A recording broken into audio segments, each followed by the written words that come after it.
been so long. I'm your reading friend, Ashanti Carice. We're back with Ivy's Fortress Read Aloud, and I have so much missed story time. And I know some of you may have missed me too, and if you haven't, that's just fine. Because when it comes to content creation, you really have to pace yourself. And especially on a virtual experience like YouTube and other social media sites, I really think it's important that you take breaks and you prioritize your own life. So that's what I was doing during my break, is making sure that a lot of things were getting taken care of. I was getting my health together and ready to get back into story time to share these stories that I love and my family loves with you, the families that we serve.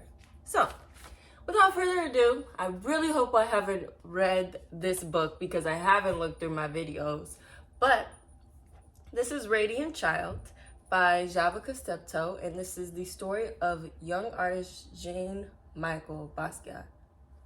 And I hope I'm saying that correctly. If I'm not, I'm sorry. I tend to not. I hope one day I can teach people how I learned to read, because it's not typical. I treat words as images. So sometimes when I look at words, I say them incorrectly, but I can hear them a million times, but sometimes it just misses the mark because I read in a different manner than a lot of other individuals who have learned to read. So that comes with teaching yourself to read, being very relentless and never giving up, because learning to read was very hard for me, and it's very hard for some children, and you have to make sure that you don't give up on yourself. But you know, as always, I get to talking too much, so let's get reading this amazing story. The inside cover reads, Radiant Child, a Genius Child. Jean-Michel Basquiat and his unique collage-style paintings rocketed to fame in the 1980s as a cultural phenomenon unlike anything the art world has ever seen. But before that, he was a little boy who saw art everywhere, in poetry books, in museums, in games, and in the words that we speak, and in the pulsing energy of New York City. Award-winning illustrator Javaka Steptoe's vivid text and bold artwork that echoes Basquiat's own introduced young readers to the powerful message that art doesn't always have to be neat or clean, and definitely not inside the lines to be beautiful. And I'm gonna add to that, art doesn't need to have a goal sometimes. Sometimes it's about releasing an energy within yourself that has to be shared with the world. And it almost hurts you if you don't. I know for me, it does. So, let's get reading. This is a Little Brown and Company published book. All right. Somewhere in Brooklyn, between hearts that thump, double dutch and hopscotch, and salty mouths that slurp sweet ice, a little boy dreams of being a famous artist. Sounds like what I was. I was a girl, but it sounds like my experience. In his house, you can tell a serious artist dwells, as he sits at a table with pencils scattered everywhere. Jean-Michel draws from the morning until night with a serious face amid a storm of papers. He refuses to sleep until he has created a masterpiece. At night, images enchant Jean-Michel's mind, and he wakes from his dreams to add one more line. His drawings are not neat or clean, nor does he color inside the lines.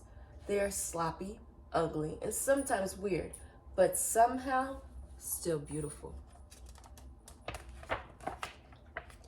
His art comes from his mother, Matilda. I think that's Matilda. A Puerto Rican woman who designs and sews, cooks and cleans, and makes the house look like a stylish magazine. But most important, she lies on the floor and draws with Jean-Michel on his father's old work papers. From her, he learns that art is not only in the poetry books she reads to him or in the theaters and museums they visit. Art is the street games of little children in our style and the words that we speak. It is how the messy patchwork of the city creates new meaning for ordinary things. While visiting the museum, they look at his favorite works of art, reading the story behind each artist, reading the story behind each work. This is how Jean-Michel learns what it means to be a famous artist. Back at home, he creates art on the floor as his father, Gerard, plays jazz records. Mama Matilda cooks arroz con pollo and calls Jean-Michel mi amor. The energy and life of the city can be felt in each line of his drawings.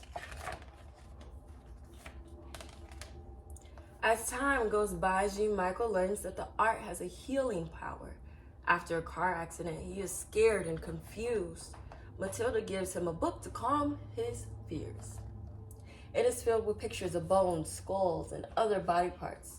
Jean-Michel draws from it until he knows it all by heart. He is no longer afraid. Back at home, Jean-Michel's body heals, but his heart breaks. His mother's mind's not well, and the family breaks. She no longer lies on the floor and draws with Jean-Michel, but sits by the window singing only to birds. Jean-Michel's confused and filled with a terrible blues when Matilda can no longer live at home. You got the sneezies? My dog Sophie is sneezing. He tries drawing the terrible out of his blues, but things are not the same. As Jean-Michel grows older, he visits his mother when he can, always bringing his artwork to show, telling her that one day it will be in a museum when I am a famous artist. A teenager now, Jean-Michel decides, Papa, I will be very, very famous one day. With a sly look, a twinkle in his eye, Jean-Michel leaves Brooklyn to New York City, the Lower East Side, a concrete jungle where only the tough survive.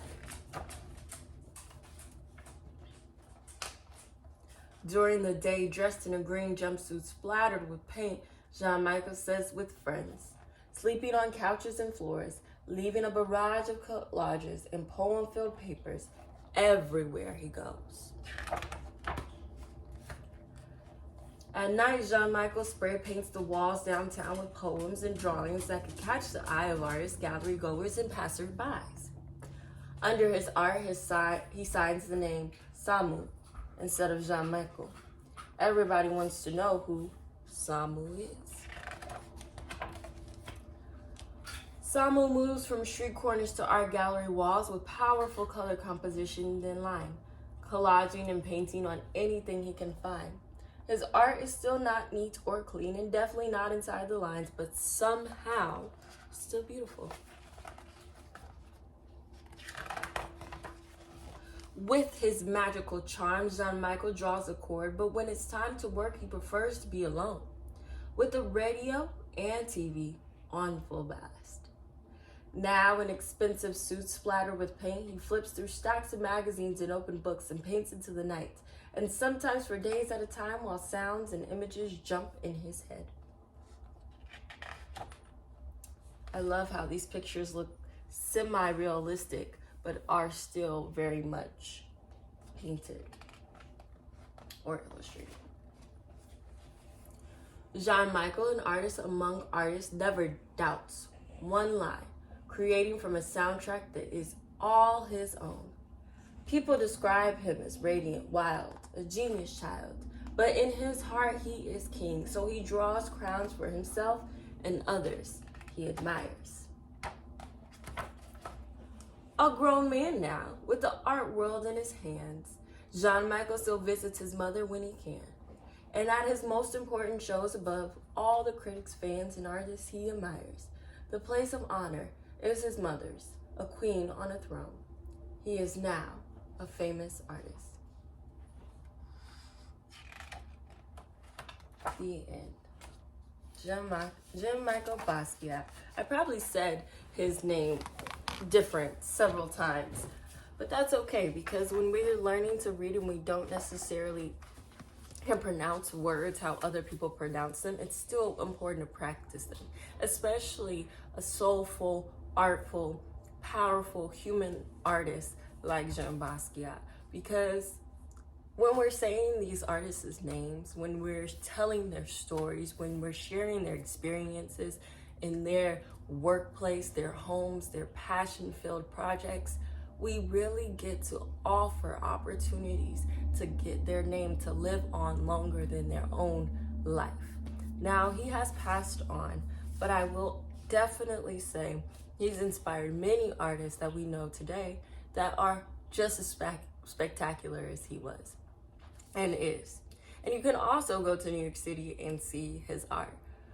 So that's all I have for you friends today. I really did miss you guys, and I'm so excited to get back recording on a daily basis so I can share some of the best stories with you guys again. All right, that's it. Catch you later. Bye. We truly enjoy sharing our adventures with you here at Ivy's Fortress. If you do too, like our videos and subscribe to our YouTube channel. Well, what are you doing? It is your choice, but we'll race you there. Bye.